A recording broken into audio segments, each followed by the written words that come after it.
Hi everyone, from me, Brent Graham, and welcome to this Stage 2 betting preview and Stage 1 recap for Tour de France 2021.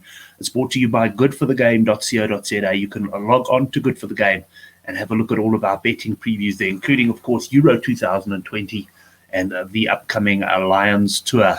Well, what a stage we had there on Stage 1. I ended up going for we went out to a braai. And I never got to watch the stage live, so I recorded it and I managed to stay off all social media and catch the last 30 kilometers quite late last night at about 10 o'clock. And first of all, absolutely shocking crashes yesterday in the Tour. I still haven't seen the first one, but which I believe was caused by spectator, but I did see the second one and I absolutely cringed. My stomach felt ill when I saw those guys go down at such speed. What a dangerous sport this is. These guys are unbelievable.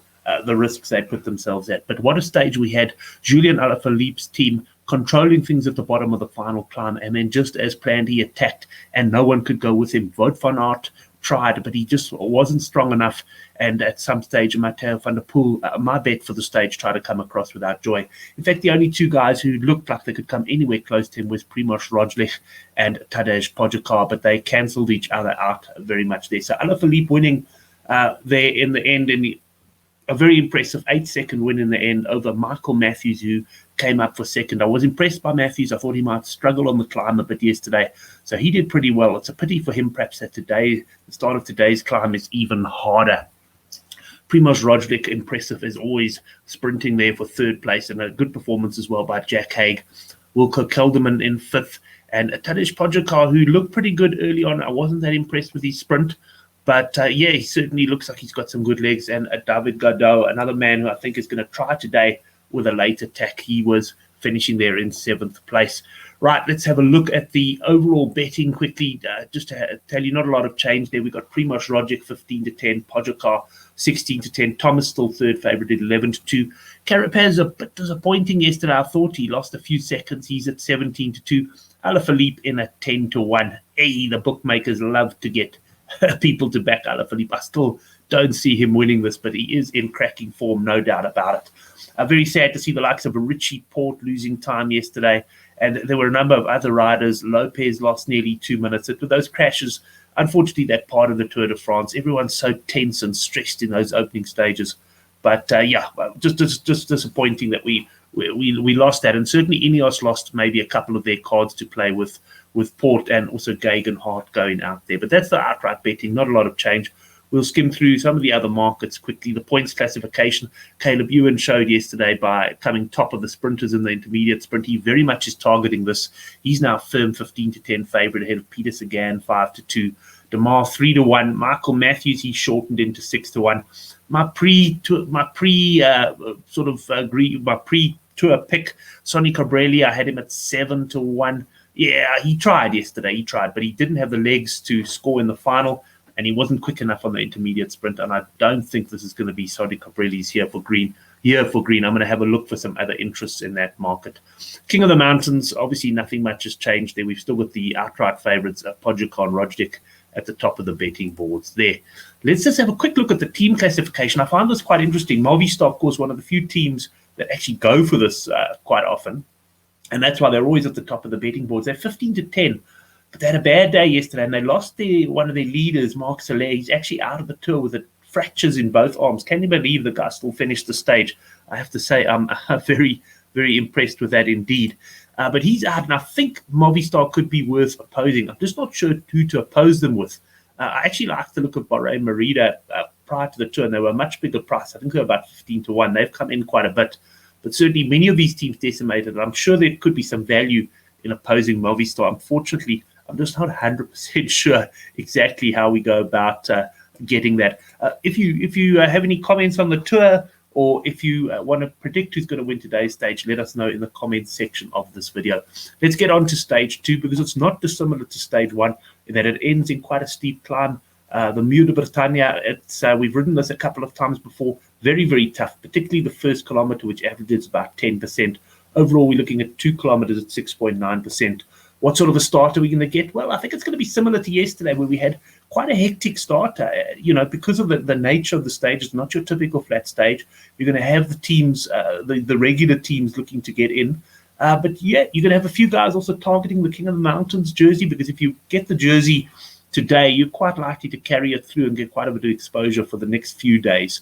So yeah, we'll watch that with interest, but I think we're going to get a similar situation, a break of 5 or 6 going clear, perhaps after 20 to 30 kilometers of some early battling. I don't think it's going to go clear from kilometer 0.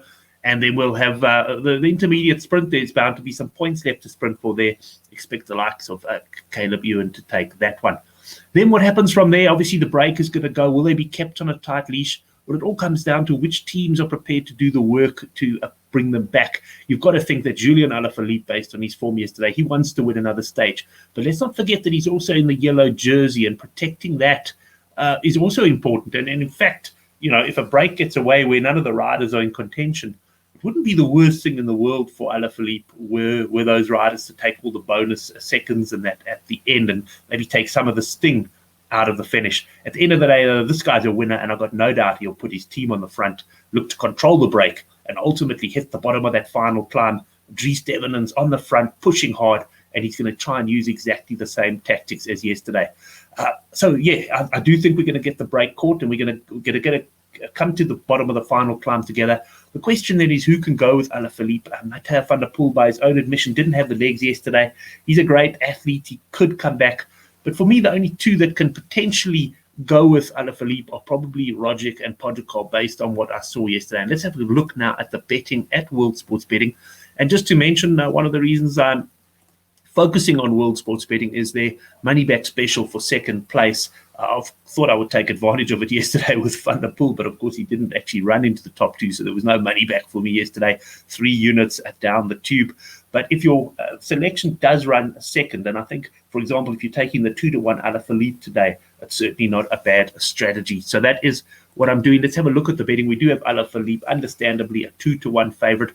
Van der Poel, he's 5-1. His best chance of winning is probably if things sort of collect after the steep bit, and we've got a bit of a select finish sprint with maybe 6 to 8 riders in it or something like that. I don't think he's got the power at the moment to actually do what Alaphilippe did yesterday and break away. You never know with Van der Poel, though. He might even try something on the penultimate climb of the same climb, because they go at peaks at 15 kilometers to go.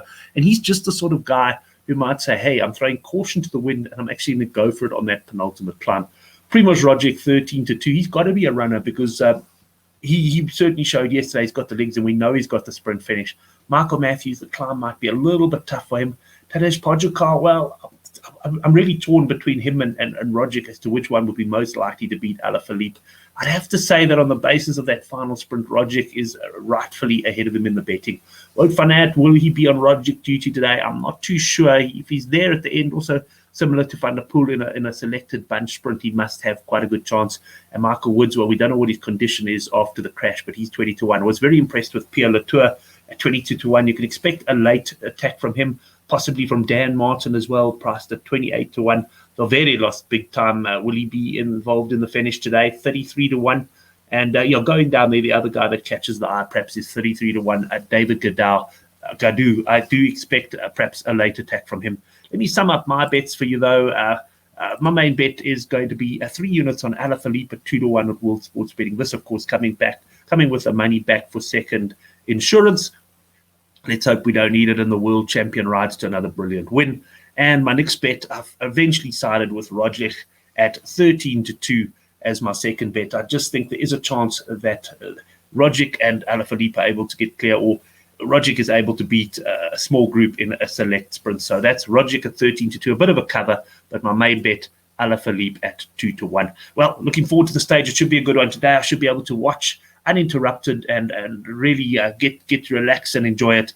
And yeah, thanks for joining us. If you haven't done so yet, please hit us up with a subscribe to the channel. And hey, also, how about liking this video? It helps our rankings a lot. Thanks very much, everyone. Enjoy the stage, and we'll see you Monday morning for stage 3.